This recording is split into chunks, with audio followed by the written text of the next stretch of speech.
Stephen, up to the Brandywell tomorrow night. At the start of every season, I think it's one of the fixtures we look forward to. It's got the makings of a great game and a great occasion up there. Yeah, we're really looking forward to it. As you said, it's always a good place to go and play. A really big pitch, so it suits good footballers, and there'll be a lot of good footballers on the pitch tomorrow and two good teams going at it, so it has the makings to be a really, really good game. Expectations are obviously high up there. They won the cup last year, finished second, and they've started the season well, but sometimes that can create its own pressures. Yeah, but look, you always want to have a positive start to the season, so they're unbeaten. Through 4, I think they're on 10 points, obviously drew their first game and then have won their last 3, so as you said, they have a lot of good players, and they'll be sort of riding the crest of a wave at the minute, so our confidence is quite high after the last 2 results also, so as I said, it should be, all in all, it's 2 good teams. It should be evenly matched, and really looking forward to it. And a lot of talent on show between both sides. You say it's a big pitch. It's probably one of the biggest in the league. Which, when you think of the attacking players we have, it should really suit them down to the ground. Yeah, I think so. Any sort of good offensive players, the bigger the pitch, the better. The more space they have, the better. So tomorrow night's pitch is very much one of those really big, expansive pitch, and it suits good footballing teams. On the flip side, obviously, they have a lot of talent offensively too, so all the makings of a really good encounter, and one I'm really looking forward to. It'll be a good sort of measuring stick for where we are at, where our individuals are at, and collectively where we're at. So, we're looking forward to it. Trained well today. Obviously, the weather, the forecast isn't great over the next sort of 36 hours or so, so hopefully that stays in check and we can all go up and enjoy a really good game. Is that a concern going up there? Because I remember the last game of the season up there in November was a pretty cold and wet night, but it can definitely hinder the sort of the occasion if it's a really bad night. It's not like a concern really. Like all we can do is control what we can, and that's preparing the team as normal as having a good training week or a good recovery week and training week off the back of last Monday, and that's what we've done, and then the rest is out of our hands, so I wouldn't be concerned. I wouldn't give it sort of any seconds thought. We're just focused on the game, and hopefully everything goes to plan in that regard. It's one of those fixtures, obviously, because of what's happened over the last couple of years. A lot of lads who are here have gone up there, and obviously yourself and Rory were midfield partners, housemates. There's a lot of sort of subplots, but a lot of our players are new to the league, and does that sort of take it away from, No, I don't think so.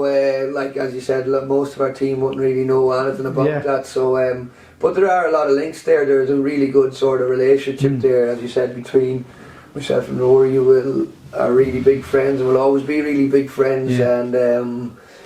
And the lads, I think there's lots of friends amongst the boys that were here previous, and the lads that have gone to Derry that have played together. I don't think it's only that they played together. I think they actually obviously still buddies, and even myself would have been close with a lot of them as well. But I think that's all goes out the window once the match starts and in the build up to the game, and then you become friends again on the Saturday after it, and hopefully have the bragging rights. So it's a really good relationship. I've so much time for all the lads that were here, and that I went there, and obviously Rory's including that. There's a really healthy sort of, I suppose, admiration and just get on, good friendship there, but we have a job to do, and looking forward to the game. It doesn't make it any less meaningful to try and sort of get one over on them, Yeah, we obviously won the 2 games up there last year, but Robbie Benson scored in the first game, and then Robbie McCord was obviously sent off, but those 2 lads were involved on Monday night. They were back on the bench. How big of a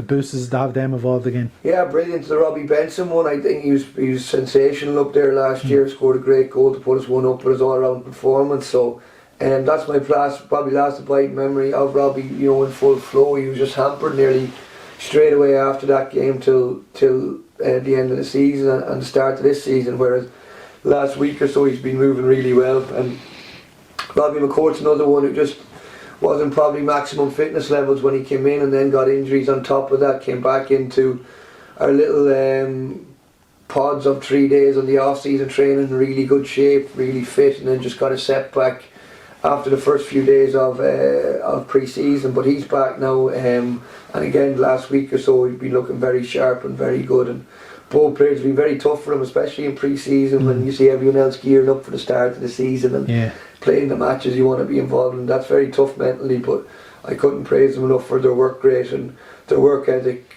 doing things behind the scenes to get themselves, you know, back as quick as possible, and they're going to reap the rewards. You do that kind of work, you'll reap the rewards, you'll get what you deserve, and they've been brilliant and delighted to have them back. Yeah.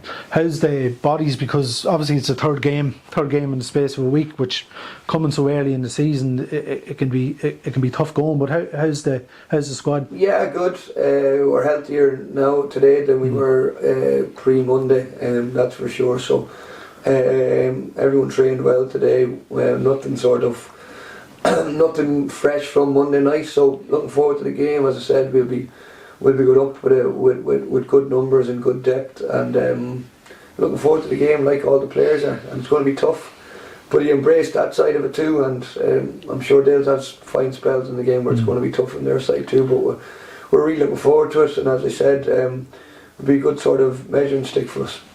It's an amazing record we have up there. We've only been beaten once since 2012, and you consider how tough of a ground it is. It'd be nice to be coming home late tomorrow night with that sort of record intact, wouldn't it? Yeah, it is amazing because it's never one of those places where you say, oh, I fancy, you know, like they're vulnerable or there. It's always, you have Derry away, it's going to be a really tough game. So I didn't really know about the record until probably the last few days. It's been spoken about in regards externally about one defeat since 2012, so that's good, but ultimately it's not going to count for anything come tomorrow night. You don't win games on your historic record of the previous 10 years. It's what's happening here and now, what's in front of us. Yeah.